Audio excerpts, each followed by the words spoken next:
दोस्तों आज हम लोग एक English poet Samuel Taylor Coleridge की लिखी एक बेहद ही फेमस पोयम कुबला खान को पढ़ेंगे।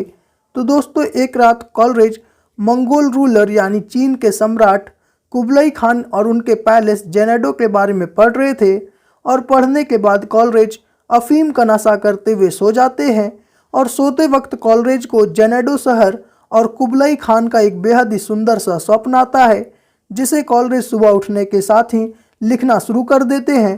पर कॉलरिज कुछ ही लाइन लिख पाए थे, तभी उनके पास पॉरलॉक नाम के एक शहर से एक आदमी आता है और फिर कॉलरिज अपने देखे हुए उस स्वप्न को भूल जाते हैं।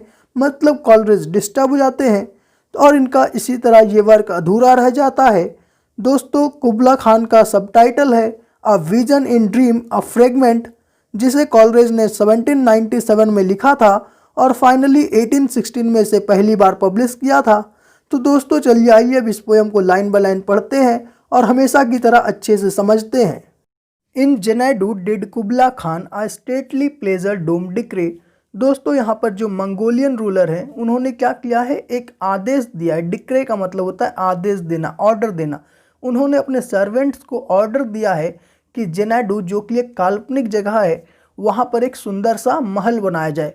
डोम का मतलब होता है गुंबद, एक सुंदर सा महल बनाया जाए। वेयर एल्फ द सेक्रेड रिवन रैन, और वो जो गुंबद बनेगा, वो जो महल बनेगा, वो एल्फ नदी के किनारे बनेगा, जो कि क्या है, एक सेक्रेड रिवर है। सेक्रेड मतलब पवित्र नदी है। Through caverns measureless to man, ran through caverns measureless to man.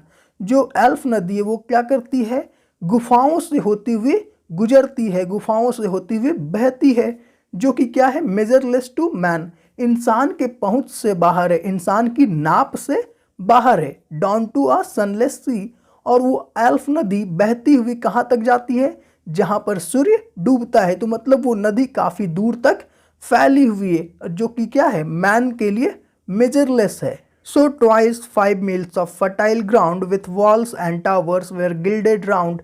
दोस्तों यहाँ पर उस जमीन की बात की गई है जहाँ पर वो सुंदर सा महल बनाया जाएगा। वो जमीन 10 मील में फैली हुई है। दोस्तों यहाँ पर 5 मील्स लिखा हुआ है, उसके पहले ट्वाइस लिखा हुआ है, यानी 5 × 2 10। तो वो जमीन 10 मील में फैली हुई है, जो कि क्या है, फर्टाइल है, उपजाऊ है, जो कि क्या है, वॉल्स एंड टावर्स से घिरी हुई है। गिल्डेड मतलब घिरा हुआ। And there were gardens bright with sinuous rills, और यहाँ की जो 10 मील फैली ज़मीन थी उसमें कई सारे छोटे छोटे गार्डन्स थे, ब्राइट विथ सिनियस रील्स, और उन गार्डन्स के बीच में कई सारी टेढ़ी मेढ़ी छोटी छोटी नदियाँ बीच से होकर गुजर रही थी। Where blossomed many and incense bearing trees, और उन गार्डन्स के बीच में कई सारे खूबसूरत फूल और पेड़ खिले हुए थे। And here were forest ancient as the hills, और यहाँ की जो पेड़ थे, यहाँ के जो जंगल थे, वो उतने ही पुराने थे जितना यहाँ की हिल्स पुरानी थी। मतलब यहाँ के जंगल काफ़ी पुराने और घने थे। Infolding Sunny spots of greenery, और ये जंगल यहाँ की हरियाली को कैद करके रखा है। दोस्तों मैं पोयम को आगे पढ़ूं उसके पहले मैं आपको बता देता हूं कि कॉलरिज ये उनका ड्रीम है, और ड्रीम देखते वक्त आप महसूस किए होंगे कि आप किसी और चीज़ को देख रहे होते हैं, उसके बीच में कोई और चीज़ को आप देखने लगते हैं। तो यहाँ पर कॉलरिज के साथ भी कुछ वैसा ही होता है।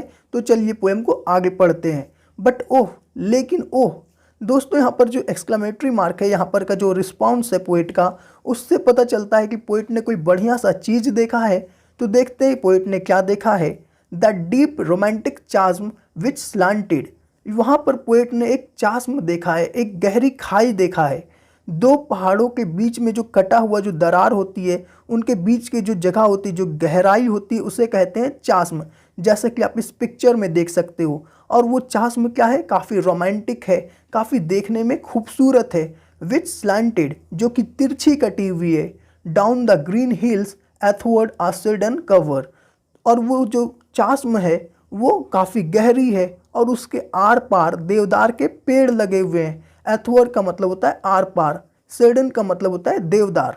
आ सैवेज प्लेस, दोस्तों सैवेज का मतलब होता है क्रूर, लेकिन यहाँ पर सैवेज का यूज़ किया गया है खूबसूरत के लिए। और ये जगह क्या है, काफ़ी खूबसूरत है। एज हॉली एंड इंचेंटेड, और ये जगह जितना खूबसूरत है उतना ही पवित्र है, उतना ही जादुई है। यहाँ पर आने के बाद लोग क्या करते होंगे, मदहोश हो जाते होंगे।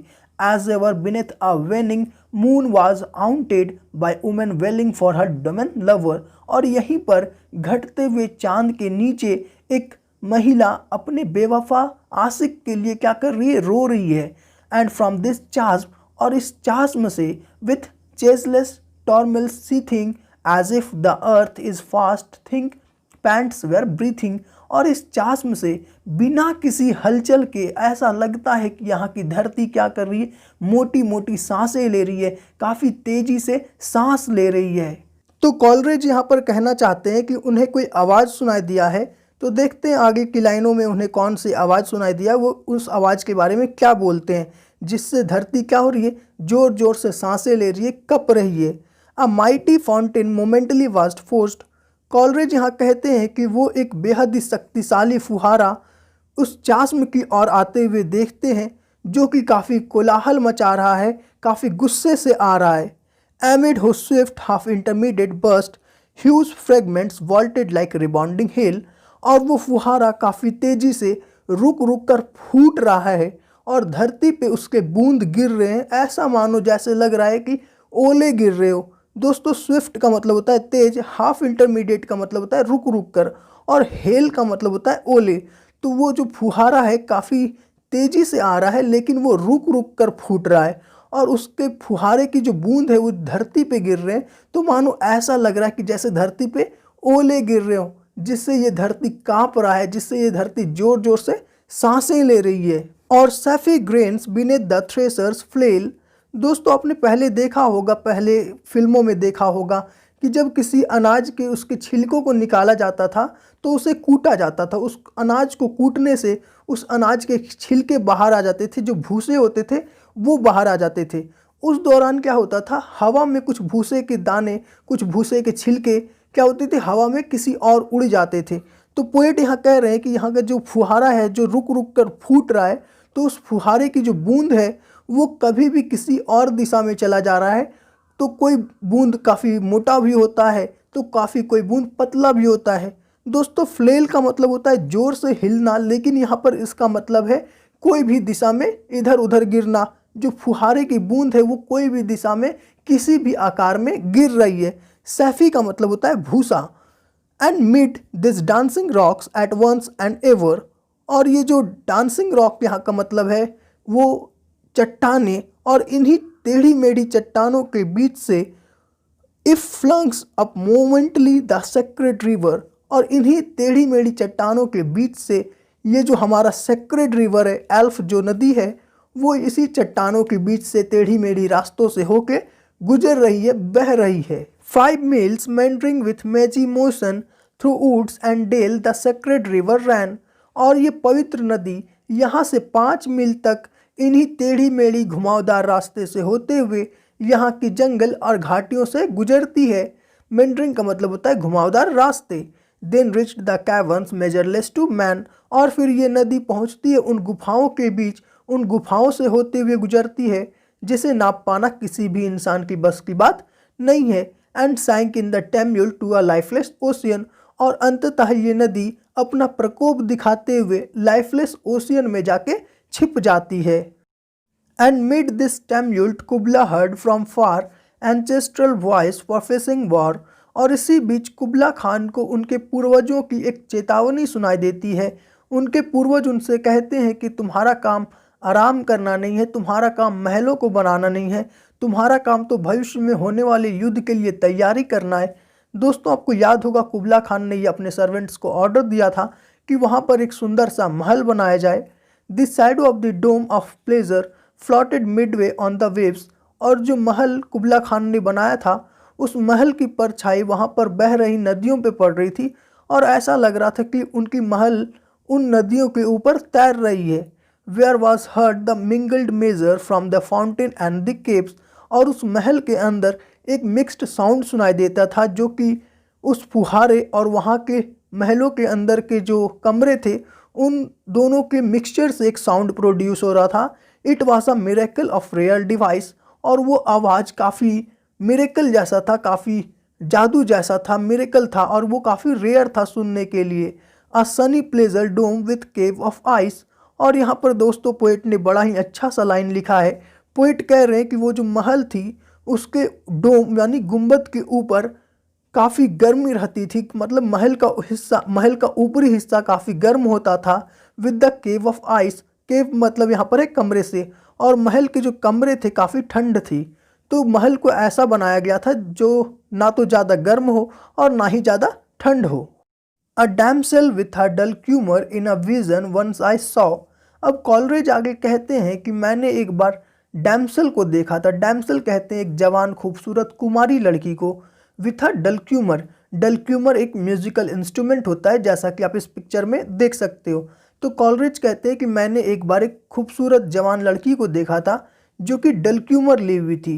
इट वॉज एन एबिसीनियन मेड, जो कि एक एबिसीनियन थी, एबिसीनियन की रहने वाली थी। दोस्तों इथोपिया का ये पुराना नाम है। And on her dulcimer she played singing of Mount Abora. और अपने डल क्यूमर के साथ वो खूबसूरत नौजवान लड़की माउंट एबोरा की गीत गा रही थी। दोस्तों माउंट एबोरा एक जगह का नाम है। Could I revive within me her symphony and song to such a deep delight that would win me, that with music loud and long I would build that dome in air. अब यहाँ पर Coleridge कह रहे हैं कि काश मैं उसके संगीत को, उसकी सुरीली आवाज़ को, उसके गाने को अपने अंदर रिकॉल कर सकता। उसके गाने इतना सुख देने लायक थे, मुझे इतना खुश करने लायक थे कि ऐसा मानो कि उसके गानों ने मुझे जीत लिया हो।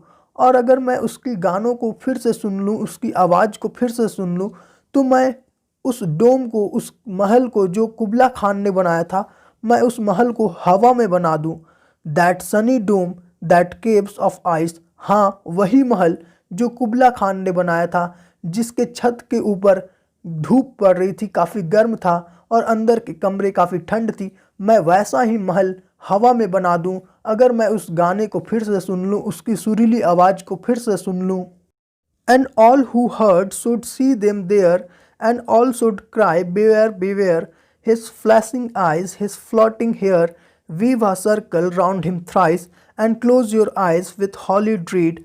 दोस्तों यहाँ पर कॉलरेज कह रहे हैं कि जिन लोगों ने उसकी सुरीली आवाज़ को सुना था, उसके संगीत को सुना था, उन लोगों को उस महल को देखना चाहिए। उस हवा में जो महल बना है उस महल को देखना चाहिए, और उस महल को देखने के बाद उन लोगों को डरना चाहिए और बचाओ बचाओ चिल्लाना चाहिए, और उस व्यक्ति की आँखों को देखना चाहिए, उसकी चमकती हुई आँखों को देखना चाहिए, उसके उड़ते हुए बालों को देखना चाहिए, और उसके प्रकोप से बचने के लिए उसके चारों ओर 3 बार परिक्रमा करनी चाहिए और अपनी आँखों को बंद कर लेनी चाहिए और प्रेयर करनी चाहिए।